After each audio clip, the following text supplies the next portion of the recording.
बेटा ये वीडियो किस टॉपिक पर है कि हम क्लियरली आपको बताएंगे कि बायो के पेपर का लेवल क्या रहने वाला है, और उससे ज्यादा इंपॉर्टेंट है कि आपके बचे हुए 20 दिन में क्या अप्रोच रखो बायो को लेके, ताकि वो जो 15-20 नंबर का आपका गैप बन रहा है ना कि नहीं आ रहे उतने, वो जरूर आ जाए। और दूसरी चीज बेटा आपको क्या करना है, आपको ये टेलीग्राम चैनल जो है ना इसको जरूर सब्सक्राइब कर लेना है, क्योंकि इस पर वो महा मैराथन जो कि कल बॉटनी का सेशन है, कंप्लीट 11th करा है, उससे रिलेटेड सारी डिटेल आपको मिलेगी। और चैनल को सब्सक्राइब भी जरूर करना है, क्योंकि यहां पर वो सारी डिटेल आ जाती है। आज मैं आपसे क्या कह रहा हूं, आप में से बहुत सारे बच्चे सबसे पहले तो ऐसी वीडियोस देखनी बंद करो जिसमें ना आपको टीचर कट ऑफ बताता अगले साल की क्या रहेगी, 600 या 550। मत देखो, ये बेकार वीडियो है, क्योंकि कट ऑफ डिपेंड करती है पेपर के लेवल पर। 2024 में 600 नंबर पर जो कट ऑफ थी, वही 450 के, सॉरी 490 के आसपास कट ऑफ थी। किसमें? 25 में। तो प्लीज ध्यान से सुनना, मैं जो लेवल पे बात करूंगा वो आपके काम की है। कट ऑफ की बात अब मत देखा करो, वो आपके काम की नहीं है। क्लियर है? तो सही अप्रोच के लिए आपको क्या जानना चाहिए, पेपर का लेवल क्या आएगा। देखो बायो का पेपर जो मैं फील करता हूं ना, वो थोड़ा सा ऐसा होता है कि कॉन्सेप्चुअल डाटा होता है, मतलब एक ऐसा डाटा होता है जो रीजन से आपको याद है, आपकी लॉन्ग टर्म मेमोरी में सेव है एक रीजन के साथ, उस तरीके का होता है। मैं एग्जांपल से समझाता हूं। ये क्वेश्चन है जो 2024 में आया था। आप ये नहीं बोल सकते कि 2024 में सारे क्वेश्चन आसान थे या 25 में सारे में, ऐसा कोई वो नहीं है। ये क्वेश्चन था, इसमें 5 स्टेटमेंट है और ये सेक्सुअल रिप्रोडक्शन फ्लावरिंग प्लांट का क्वेश्चन है। अब मैं ये कह रहा हूं कि जब मैं ये पहली स्टेटमेंट पढ़ रहा हूं ना, the flower of Vallisneria are colourful and produce nectar, मुझे ये डाटा पता होना चाहिए दिमाग में कि वेलिस्नेरिया एक्वेटिक प्लांट होता है और एक्वेटिक में नेक्टर नहीं होता, क्योंकि एग्जैक्ट स्टेटमेंट नहीं आती है बेटा, कुछ कुछ इधर उधर भी आती है। अब जैसे flower of water lily are not pollinated by water, ये सही है, क्योंकि हमने पढ़ा है एनसीईआरटी में वाटर लिली का पॉलिनेशन इंसेक्ट और विंड करता है। क्लियर है? अब most of the water pollinated भीगते नहीं है, किसकी वजह से? म्यूसिलेजिनस शीट की वजह से नहीं भीगते हैं पॉलन ग्रेन। तो ये डाटा भी देखो, डाटा सब एनसीईआरटी का है, पर आपको रीजन के साथ याद होना चाहिए। जैसे यहां पर ना, अगर एक्वेटिक प्लांट है तो उसमें नेक्टर क्या करेगा। अब यहां पे कह रहा है कि सम हाइड्रोफाइट्स जो हैं उनमें रिबन शेप होते हैं। अब रिबन शेप किस में होते हैं? जॉस्टेरा में। तो क्या वो ऑल में आएगा? नहीं, सम में आएगा, इसलिए इसको ठीक कर दिया। अब यहां पे कह रहा है in some hydrophytes the pollen grain are carried passively inside water. अब ये वो स्टेटमेंट है जो इन सब में सबसे ज्यादा मुश्किल है। अब देखो इसमें स्टेटमेंट में क्या समझना है, एल्गी ब्रायोटेरिडो ये वो हाइड्रोफाइट्स हैं जिनमें एक्टिव मूवमेंट होती है, वेलिस्नेरिया में पैसिव होती है, ऐसा एनसीईआरटी लिखती है। पर आप यहां पर जो सम वाली बात है ना, ये आपको कंफ्यूज कर सकती थी। क्या भाई कुछ में पैसिव होता है, कुछ में एक्टिव किस में होता है? एक्टिव होता है उनमें जो एल्गी ब्रायोटेरिडो जिसमें मोटाइल होता है। पैसिव किस में होता है बेटा? पैसिव होता है जो एंजियोस्पर्म होते हैं, जिनमें पॉलिनेशन 30 जनरा वहां होती है। अब इस क्वेश्चन को करने के लिए हमारे पास दो अप्रोच होती है। पहली अप्रोच क्या होती है, मैं सारी स्टेटमेंट पढ़ूं, उसमें से जो सबसे ज्यादा गलत है, जैसे पहली बिल्कुल गलत है, उसको कट कर दूं। अब मैं ये देखूं पहली वाली किस में सर, फर्स्ट और फोर्थ में है। उसके बाद में देखूं क्या बाकी की ठीक है, जैसे ये बाकी की चारों ठीक है, मैंने इनको सही मार्क कर दिया।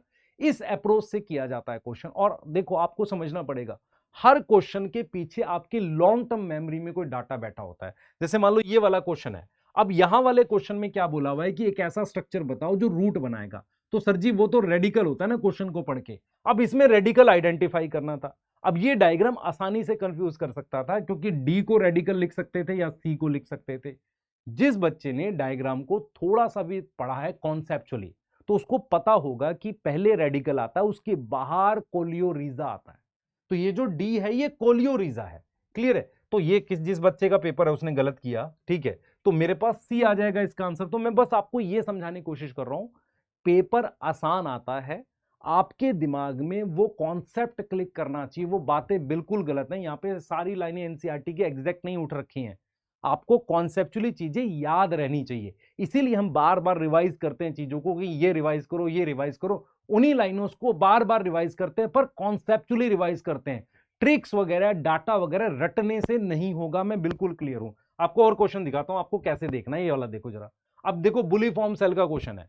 अब इनमें से कोई भी लाइनें जो है ना, वो एनसीईआरटी में एग्जैक्ट मैच नहीं कर रही। क्लियर है? अब जैसे inward curling of leaves in monocot, मैं आपको समझाता हूं। बुली फॉर्म सेल की सबसे इंपॉर्टेंट इंफॉर्मेशन क्या है, वो कलरलेस होते हैं। जैसे ही मैंने कलरलेस लिख दिया तो इसका मतलब वो फोटोसिंथेटिक वाली बात कर गई, यस और नो। ठीक है, प्रोटेक्टिंग फ्रॉम सॉल्ट स्ट्रेस ये हमें नहीं पता, लेकिन हमें ये पता है कि इनवर्ड कर्लिंग कब होती है, जब पानी कम होता है ना, तो वो क्या होती है, अंदर की तरफ बेंड करती है, ये इंफॉर्मेशन है। तो मेरे दिमाग में बुलिफॉर्म सेल को लेके एक इंफॉर्मेशन बैठी होनी चाहिए। मैं बार बार आपको बोल रहा हूं, हर टॉपिक की एक छोटी सी इंफॉर्मेशन आपके दिमाग में बैठी होनी चाहिए। वो मल्टीपल रिवीजन से आएगी। आप एग्जैक्ट लाइनें रटने की कोशिश करते हो एनसीईआरटी से, ऐसा नहीं पेपर आता। पेपर हमेशा ऐसा आता है, वो लाइनें आप पहचान पा रहे हो कि हाँ ठीक ठाक है एनसीईआरटी से, लेकिन वो इंफॉर्मेशन मेरे दिमाग में बैठी हुई है। जैसे ये क्वेश्चन है, अब मुझे क्लियरली पता है कि भाई डार्क रिएक्शन के लिए मुझे ये चीजें चाहिए, CO2 और ये, मैं इनसे क्वेश्चन सॉल्व कर लूंगा। अगर आपको एग्जैक्ट लाइनों के पीछे अब दौड़ोगे एनसीईआरटी की, तो आपका पेपर खराब हो जाएगा। आपको ये पता होना चाहिए कि ये लाइनों के ये मतलब है और ये सही है कि गलत है। मैं उस लाइन को आइडेंटिफाई कर पाऊं। मैं आपको और क्वेश्चन दिखाता हूं। देखो ये स्पिंडल वाला क्वेश्चन है तो डायरेक्ट है, भाई काइनेटोकोर से कब अटैच होता है? हमारे पास मेटाफेज में अटैच होता है। ये इंफॉर्मेशन है ना, और ये हम पढ़ते वक्त पढ़ते ही है भाई। मेटाफेज में वो क्या होता है? मेटाफेज में वो पहली बार कहां आता है? साइटोप्लाज्म में आता है, क्रोमोसोम। अब जैसे ये वाले क्वेश्चन है, देखो अब यहां पर एपीफाइट की बात कर रखी है। ये क्लियर एग्जांपल है कमेंसलिज्म का। यस, तो कमेंसलिज्म का एग्जांपल है, ये तो डाटा है ना, तो ये क्लियर क्या है? एक डाटा है, बिल्कुल आ रखा है। अब जैसे ये क्वेश्चन एक आया था 2025 में। अब आपको पता है कि 70S राइबोसोम जो होता है उसमें 30 और 50 होती है, 80S में 40 और 60 होती है। अब क्या है, ये सारी आसान स्टेटमेंट लिखी हुई है। जैसे यूकैरियोटिक राइबोसोम जो होता है वो 80S होता है और प्रोकैरियोटिक 70S होता है। क्लियर है? ईच राइबोसोम में 2 सब यूनिट। अब यहां पर मेरे दिमाग में एक डाउट और आता है जब मैं ये क्वेश्चन सॉल्व करता हूं, यार यूकैरियोट में भी तो 70S होता है ऑर्गेनल में, तो ये स्टेटमेंट तो गलत हो सकती है। पर मैं इसको इन जनरल ठीक करते हुए आगे बढ़ता हूं। 2 सब यूनिट हो गई। अब 2 सब यूनिट में 80 में क्या है? 60 और 40 है, 70 में ये भी ठीक हो गई। अब मैं ये देख रहा हूं कि 80 में 60-20 लिखा हुआ, ये क्लियर गलत है। जैसे ही मुझे डी गलत मिला तो मुझे ये दोनों गलत मिल गए। अब मेरे पास 2 रह गया, एक रह गया ई को चेक करना, यस है ना, एक मुझे ई को चेक करना है और सी को चेक करना। ई को चेक करना है एक बार। द 2 सब यूनिट ऑफ 80S आर 60-30। देखो ये भी गलत है, यस ये भी गलत है, तो इसका मतलब ये भी गलत हो गया। तो मेरे पास ये हो गया। तो जो मेरे पास डाउट आया ना मन में कि यार ये स्टेटमेंट क्या गलत नहीं हो सकती, क्योंकि 70S तो उसकी ऑर्गेनल में भी होता है, तो वो इस ऑप्शन ने करेक्ट कर दिया। मैं बार बार आपको बोल रहा हूं, पेपर आसान आता है, सिर्फ स्टेटमेंट पढ़ के मेरे दिमाग में क्या बैठना चाहिए कि यार ये सही है कि गलत है।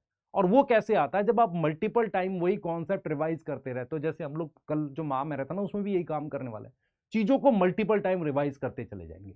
उससे तुम्हारे दिमाग में चीजें बैठती हैं कि भाई ये सही है कि गलत है। बस मुझे ये पहचानना होता है वहां एग्जाम में बैठ के। आप देखो जैसे ये वाला क्वेश्चन है, अब इसमें क्या कह रहा है कि primary source of energy solar है। ठीक है, ये तो ठीक है। अब ये लाइन है जो थोड़ी कंफ्यूज कर सकती थी, क्योंकि बहुत सारे बच्चे डेफिनेशन भूल जाते हैं किसकी? एनपीपी और जीपीपी।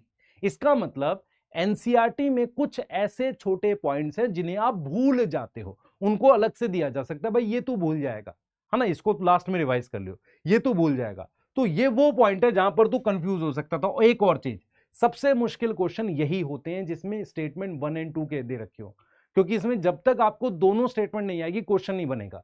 जबकि अगर आप ध्यान से देखोगे ना, ये वाला क्वेश्चन एक आध स्टेटमेंट आपको कम आती रहेगी। जैसे मान लो मुझे डी नहीं पता होता, है ना, मुझे, या मान लो डी पता है गलत है, मुझे ई का उतना श्योरिटी नहीं है, लेकिन ये पता है सी ठीक है, तो भी मैं कर ले जाऊंगा। मेरी बात समझो, इनमें फिर भी ऑप्शन बन जाते हैं। लेकिन ये वाले जो क्वेश्चन होते हैं ना, जिसमें 2 स्टेटमेंट्स हैं, ये वाले, इनमें आपको दोनों स्टेटमेंट 100% सही होनी चाहिए। इसका डिसएडवांटेज ये है कि ये टफ होते हैं, एडवांटेज ये है कि सिर्फ 2 ही पढ़नी है। मल्टी स्टेटमेंट में क्या होता है, क्वेश्चन आसान होता है पर कई स्टेटमेंट पढ़ने में टाइम खराब होता है। अब जैसे ये वाला क्वेश्चन आया था 2025 में, क्लियर डाटा है। अब हमने कैसे याद कर रखा है? अनडिस्टिल में ये, और इसकी बी से आता है डब्ल्यू डिस्टिल में, और डब्ल्यू से बी आता है डिस्टिल में, ऐसे याद किया हुआ है डाटा। तो इस तरीके से यदि मुझे डाटा याद है तो आप क्लियरली क्वेश्चंस को कर पाओगे। अब यहां देखो जाइगोमॉर्फिक और एक्टिनोमॉर्फिक की बात कर रहा है, सिंबल्स की बात कर रहा है, तो ये सिंपल एक कॉन्सेप्चुअल बात है। अब ये एग्जैक्ट लाइनें आपको मिलेंगी नहीं मिलेंगी हम इसके लिए श्योर नहीं है, लेकिन मैं बार बार बोल रहा हूं पेपर आसान आता है। पेपर में स्टेटमेंट पढ़ के तुम्हें पेशेंस रखना है कि वो सही है कि गलत है, ये खोजना है बस।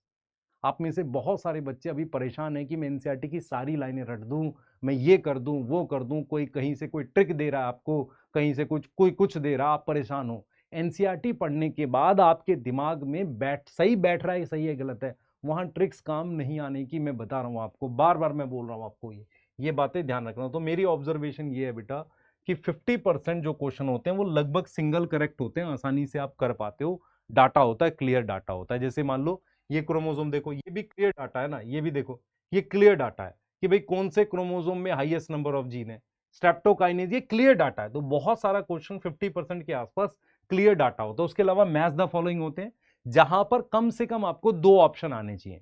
2024 में क्या हुआ था, एक ऑप्शन से सॉल्व हो रहा था, या इवन 23 में भी हो रहा था। तो मल्टी स्टेटमेंट में कम से कम आपको 1 से 2 स्टेटमेंट एग्जैक्टली राइट और रॉन्ग पता होनी चाहिए।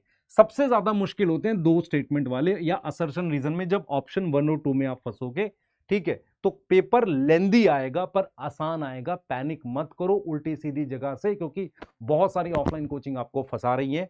वो ऐसे ऐसे क्वेश्चन की लाइनें उठा के देती हैं जो एनसीईआरटी में बहुत हिडन थी, उतनी हिडन लाइनें नहीं पूछता है, वो सुपरफिशियली पूछता है। बस आपको कॉन्सेप्चुअली पता होनी चाहिए सही है गलत है।